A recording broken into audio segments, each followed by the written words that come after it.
Welcome to Hacking Your Leadership. I'm Chris. And I'm Lorenzo. And Lorenzo, on this episode, we're talking about important questions to ask of candidates for potential leadership roles as we're making sure we're getting the best talent in place. And this is so important because, leaders, people don't leave companies, they leave leaders, right? And in the kind of great resignation discussion around why people are choosing to leave organizations and leaving leaders, it's becoming more and more important to have leaders in place who know how to kind of, stem the bleeding of that and making sure that you don't have great people leaving you. The best way to do that is to have great leaders in place that will help keep people engaged and productive and staying with an organization. For this particular episode, the question that I want to go over that I think is really important to ask in leadership interviews are, tell me about a time you had to make an unpopular decision. And I like this question a lot because leaders always have to make unpopular decisions. We talk about it from day one. We had an episode a few years ago on there's no way to say yes without also saying no, right? Because you're essentially prioritizing. It's making a priority list and saying that this thing is more important than this thing. And so by saying yes to one thing, you're saying no to something else. So an unpopular decision, it could be, a decision that you're having to roll out to everybody. So it's a decision that impacts everybody. Or in some situations, it could be where one person or some of your people are impacted positively while others are impacted negatively. So the first thing I want to ask you is, tell me about a time you had to make an unpopular decision. Yeah, to your point, it happens all the time. Right. And many times, look, I think the examples that jump in right away are those times when it's a decision that has to be made by removing maybe the emotional tie that a leader has to a different decision. And that's typically, those are the ones that are usually the most unpopular, is that I know that you feel this way about it, and I know that you feel that this is the right decision to make. But we just have to go about it with this way. You know what I mean? We maybe we can read the writing on the wall. Maybe the strategy we feel based on all of the things that we've built, like this strategy will probably fall and it will not have staying power over time. But right now, this is what we're being asked to go out there and execute on. So I think the unpopular decisions that I think about are those types of decisions where emotionally a team or leaders are tied to one side of something, and you're having to walk them through and understand their emotion and say, I get it, I understand it.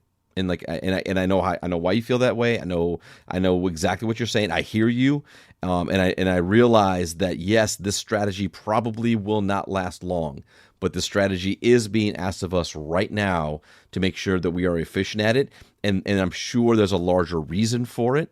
And so we kind of have to go into this with a little bit of blind faith and understanding, because what we don't want to do is then put half effort into a strategy that we're being asked to execute upon, to then be like, oh, look, see, it didn't work, right? Like that ability to kind of disassociate ourselves with the success of something that we're being asked to do. So I think that those are the times for me when it's the most unpopular, is that when I have to walk a team or walk leaders down a path to number one, validate their feelings, but then number two, say, but we still have to get this done, and here's why. Right. There's nothing worse than hearing a leader who when you're as an employee or as a leader articulating to your boss why something doesn't make any sense, and instead of saying, you're right, this doesn't make any sense, they say, well, no, I mean, this is the right thing to do. And it's like, in your mind, you're thinking, you are so full of it, you don't believe this. That's the quickest way to erode the relationship that you have with a person, is to kind of show that drinking the Kool-Aid of the organization is more important than actually being transparent with your people. And so it is important to do that, but it's a fine line between doing that and also, crapping on your organization or making it look like you don't have any faith in the broader leadership structure. There's a way to do that and to finesse that the right way, to where you strengthen the relationship between you and that other person you're talking to without degrading that person's relationship with the organization that they work for.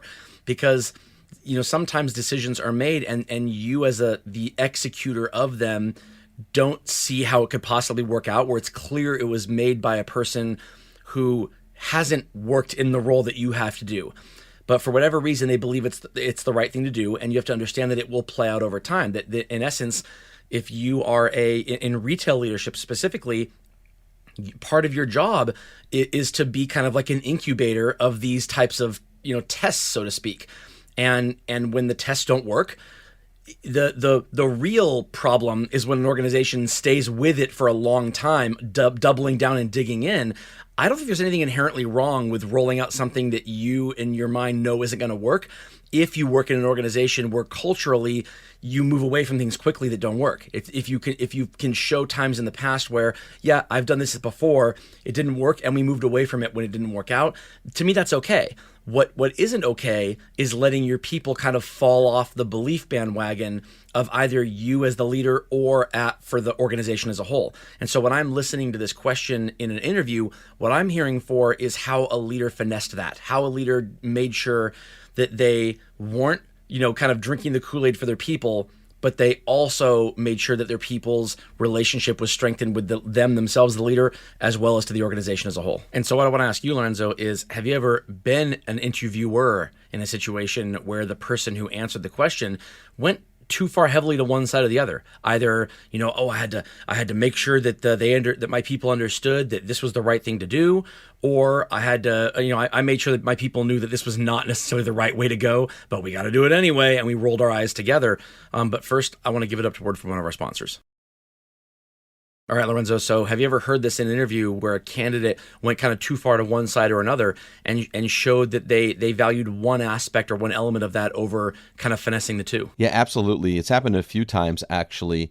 I think you kind of mentioned a little bit before the break, just around sometimes people will trash an organization or the place they've worked, or they say, oh my gosh, this always happens to me at such and such, or where I work now, or, like my leader does that all the time. And then you kind of get this negative connotation in lack of perspective and understanding that there's always going to be a lot of unpopular decisions that have to be made, and they immediately either tie it to the organization or they tie it to an individual leader. And again, maybe the leader or that person is just not a good leader, and they just make these decisions constantly, and that's where you can kind of dig in more.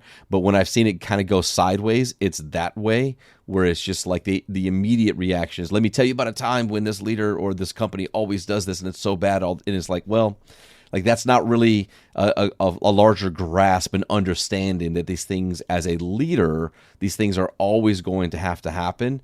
And then the other way is that I've never had to deal with that because, people just understand under my leadership that it's super clear and the priorities, and we never vet. And it's like, come on, right? Like every day these things happen, and every day as leaders, we have to make decisions, and they just are on the kind of the rolling scale of popularity. Either they're extremely popular or they're not popular at all. And most of the time we kind of want to be somewhere in the middle. I love that because, what this speaks to, and a lot of these episodes we're talking about here, is the elements of gray that exist in all of these questions when it comes to leadership. There are very few of these questions, maybe none, where the answers are incredibly black and white. These are kind of a way to show that the people you're hiring for leadership roles understand that there is nuance and there is gray and there is contradiction almost in everything that we're expected to do. And that the job of leaders ultimately is to keep a team coalesced behind broader and larger visions and missions, knowing that the way forward to get there is going to include a lot of ups and downs, a lot of competing priorities, a lot of contradiction, a lot of making it looks like we did one thing one day and doing something totally different the next day.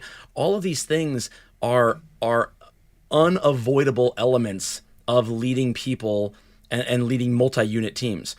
And if you believe that you can go in and talk about how your answers are very clear and very black and white, and this is how we got it done, it might sound great for that particular instance, but to me, a successful leader is one that at least weaves in those elements of, hey, there's some gray in here. And while I am able to answer your question, I want to make sure you understand that part of the way I lead my team is in making sure that they are bought into me, even when I don't have the answers. And the only way to do that is to show that there's some ambiguity when it comes to this. There's some vagueness that occurs. If you want to come off so confident that you make it seem like there is no ambiguity, there is no vagueness in your answers. To me, that seems like you almost live in this fantasy world where everything runs smoothly. I don't know. I kind of want to see leaders who have been through into the thick of this. Of when it can feel like there are so many different things coming at you, and they all seem to fight against each other, and now you're kind of stuck in the middle. I want to see how leaders have gone through that and come out the other side. Absolutely. And with that, it brings us to the end of this episode. This is Hacking Your Leadership. I'm Lorenzo. And I'm Chris. And have a great day.